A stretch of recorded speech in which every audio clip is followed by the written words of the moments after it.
Hey, Shalom, Shalom. First and foremost, I want to say, Call Halal, Yahweh, Ba'ashem, Yahweh Shai, Ba'ashem, Rakah, Kodash, and double honors to the apostles and the elders of Great Millstone. Much peace, love, and salutations to Yakim out there pushing the word of Yahweh, Ba'ashem, Yahweh Shai, and sincerity and truth. This is Brother Ariala, and this is another review of the 12 tribes. Today, we're going to talk about the tribe of Asher. The tribe of Asher, okay? Now, when you look that word Asher up, Ashar, it means happy, okay? And these are the people from Colombia to Uruguay. All right, so when you're looking at this South American map here, the people of basically the ancient Incan people, and then you have a mix of other native tribes mixed all in here. But basically, the Incans that dwell from Colombia to Uruguay represent the tribe of Asher. Now, when we go into the scripture concerning the prophecy towards this tribe, it says in Genesis 49 and 20, out of Asher his bread shall be fat, and he shall yield royal dainties. When you look into these lands, it's lush, it's filled with natural resources. You have the Amazonian forests. The place is filled with lots of wheat, corn, and other than natural resources, it's also filled with minerals, as far as copper, gold is all in these lands, all right, and also petroleum and oil. So it's very, very rich lands. Now it says here in Genesis 49 and 20, out of Asher his bread shall be fat, and he shall yield royal dainties. And that goes into the natural resources and the abilities to make bread from the wheat and energy from corn and petroleum, and just how the people are. When you consider this right now, you have a thing where you have a lot of Judites flying from the states. And where do they go travel, man? They go to Colombia, they go to Brazil, because the people are nice. You can eat good and live good for cheap. Okay, the women are gorgeous and beautiful. All right, and you got beaches all across these lands, man. So it's a very celebratory place, and it's known for what Carnival.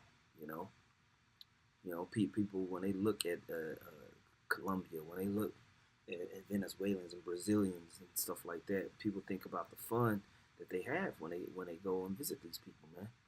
You know, this festival of Carnival is a very, very popular festival. I'll let you listen to it in its normal speed. You know,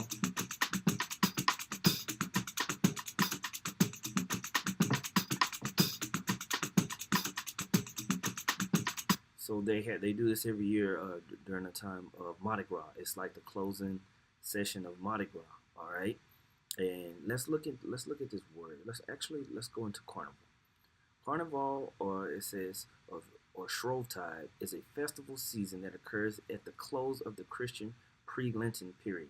Right, so you have Lent that the Catholics have. It says consisting of, I can never say this word, Quinquagesima or Shrove Sunday, Shrove Monday, and Shrove Tuesday, or Mardi Gras. All right, which means Fat Tuesday. When you look up Mardi Gras, it means Fat Tuesday. You can see that here. All right. It says Carnival typically involves public celebrations, including events such as parades, public street parties, and other entertainments combining some elements of a circus. Elaborate costumes and masks allow people to set aside their everyday individuality and experience a heightened sense of local unity, social unity. Participants often indulge in excessive consumption of alcohol, meat, and other foods that will be foregone during upcoming Lent. Traditionally, butter, milk, and other animal products were not consumed excessively, right? So royal dainties, because this is something that we're going to eat like kings today, and that's what they celebrate. That's what they do in Carnival, and they do it the biggest in Rio de Janeiro in Brazil, right? The tribe of Asher, right? Happy. It says rather their stock was fully consumed during Shrovetide as to reduce waste. This festival is known for being a time of great indulgence before Lent, all right, which is a time stressing the opposite, with drinking, overeating, and various other activities of indulgence being performed. For example, pancakes, donuts, and other desserts are prepared and eaten for a final time. That's that, talking about that bread, all right? Talking about that bread. It shall be fat, all right? Pancakes, all this type of stuff, all right? Let's see if there's any more. Let's get that word carnival because it talks about eating the king's meat, right? So the word carnival, it says time of merrymaking before Lent, from the French Carnival, from Italian Carnevale, Shrove Tuesday. Let's see. It says to remove meat, literally raising flesh or meat from the Latin caro, flesh, originally a piece of flesh, right? To cut, lavare, lighten, raise, remove. All right. It says a folk etymology has it from medieval Latin, carnivale, flesh farewell. All right. So people would come, revelry, feasting, eating the royal dainties. All right. During this time of carnival. All right. So these are all things highlighting spiritually, identifying Asher. All right. I'm gonna pull this too. I want to go to Deuteronomy chapter 33 and verse 24. It says, "And of Asher he said, let Asher be blessed with children, let him be acceptable to his brethren, and let him dip his foot in oil." Okay, thy shoe shall be iron and brass, and as thy days, so shall thy strength be. Now, this is saying a few things, man. That his foot be dipped in oil, just like we said, the natural resources of this area, of this whole region, is filled with oil. Venezuela is one of the top oil producing nations in the world, and you also have tons of oil in Brazil. Okay, and I want to say Bolivia as well. Okay, so you have all these type of things that's going on. All right, in those lands. Matter of fact, let me play this right here. Not be overstated. The country is rich in commodities like iron ore, gold. A portion of the population is of working age, creating a favorable environment for economic growth and development. This, in stark contrast to aging populations in other major economies, provides Brazil with a unique advantage. Moreover, Brazil's abundance of natural resources cannot be overstated. The country is rich in commodities like iron ore, gold, oil, and coffee, to name a few. These natural resources, if harnessed correctly, can propel Brazil to the forefront of the global iron ore, oil, and coffee economic stage. However, it's not just about having the resources, it's about using them wisely. Brazil's challenge lies in creating sustainable and inclusive growth models that can leverage these assets for the benefit of all its citizens. Indeed, Brazil's unique attributes position it as a potential powerhouse in the global arena. With its geographical advantages, a vast and diverse labor force, and an abundance of natural resources, Brazil stands at the cusp of an economic revolution. So yeah, you see, you're just highlighting the riches of those lands and everything like that. Now, when you go back to Deuteronomy 33, and it says, thy shoe shall be iron and brass, talking about those resources, and as thy day, so thy strength be.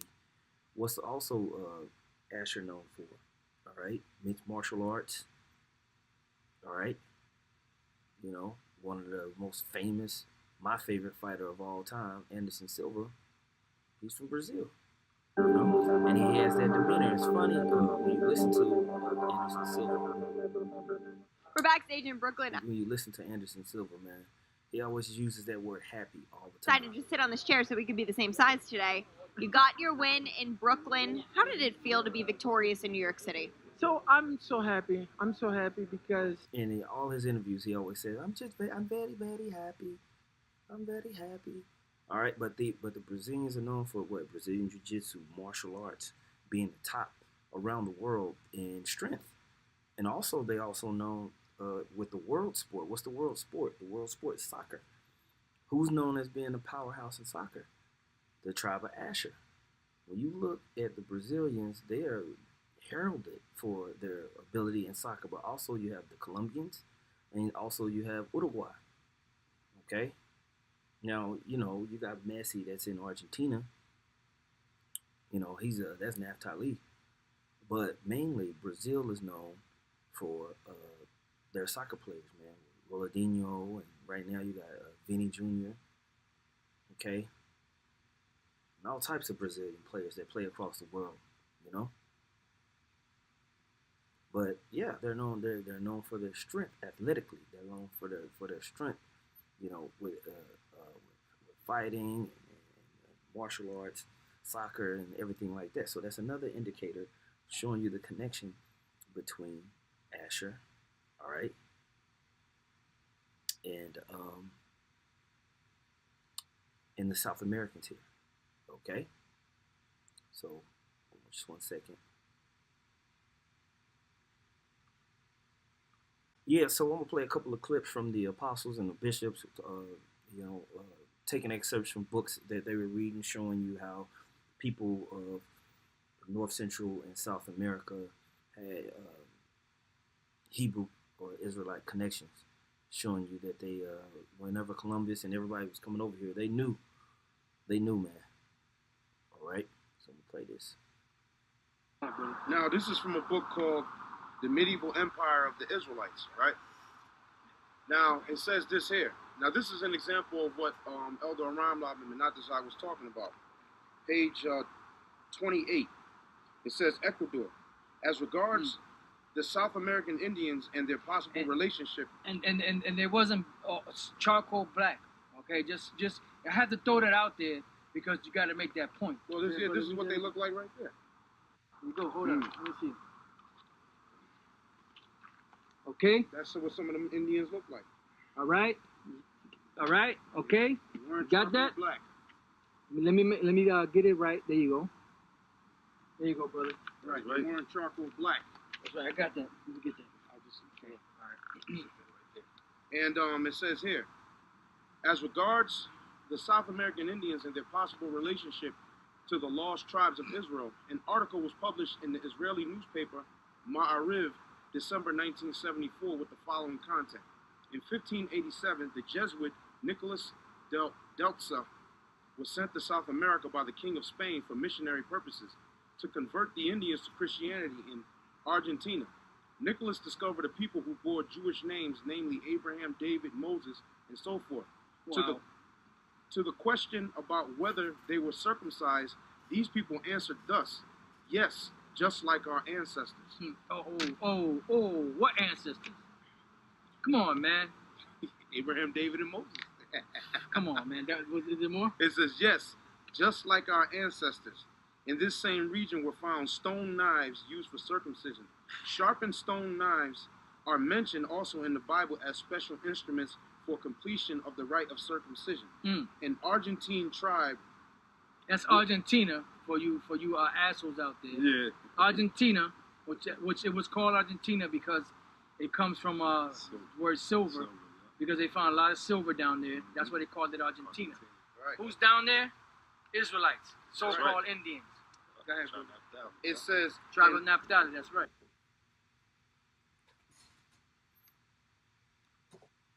All right, and I'm gonna take this clip and play this clip too, because it's good information here, man. And you bros, like when they pull out these books, you can go get these books. A lot of brothers have these books. Some of them now are much more expensive, but it's got all the details. And Malvenda says that the natives of St. Michael had tombstones which the Spaniards digged up with several ancient Hebrew characters upon them, as "Why is God gone away? And he is dead, God knows." Volume 8, page 373 supplement. Now these volumes and pages are all the volumes of Kingsborough's books and the page that this particular quote is found in. So if you are lucky enough to get those volumes or be able to go to a certain library that has them, you can go into these different volumes and read that particular chapter or page, and you will see the same exact thing that we're reading to you.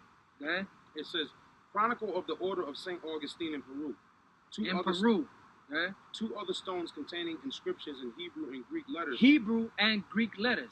Okay? Are stated by Colancha on the authority of Brother Raymond Hurtado to have existed in the neighborhood, volume 8, page 25. The strongest argument, however, is the confession of Montezuma and his nobles, one and all, to Cortez that their ancestors had come from the same part of the globe as the Spaniards, situated towards the rising of the sun, volume 6, page 53. How did they come over here? There's a scripture on that, right? It says 2nd Ezra 13 and 45. Read that. Just read 2nd Ezra. Just read that one. Boom. You know, we've gone over that 2nd Ezra in the beginning of this series. But yeah, just more information showing you that the people that came over to North, Central, and South America, these are Israelites, man. And I'll keep finding more and more of these clips as I continue to go over all these old videos. Like I told you, it's vast. As we go through these tribes, I'll add more clips. But with that, man, I think that's good enough for Asher. Lord willing, if any brothers have more information, please post it in the comment section. But with that, I want to say, Kahala Yahweh, Ba'ashem Yahushua, Ba'ashem Rakah Kodash, double honors to the apostles and the elders of the great millstone. Much love, peace, and salutations to Yaki. I'm out there pushing the word of Yahweh, Ba'ashem Yahushua, sincerity and truth. Shalom.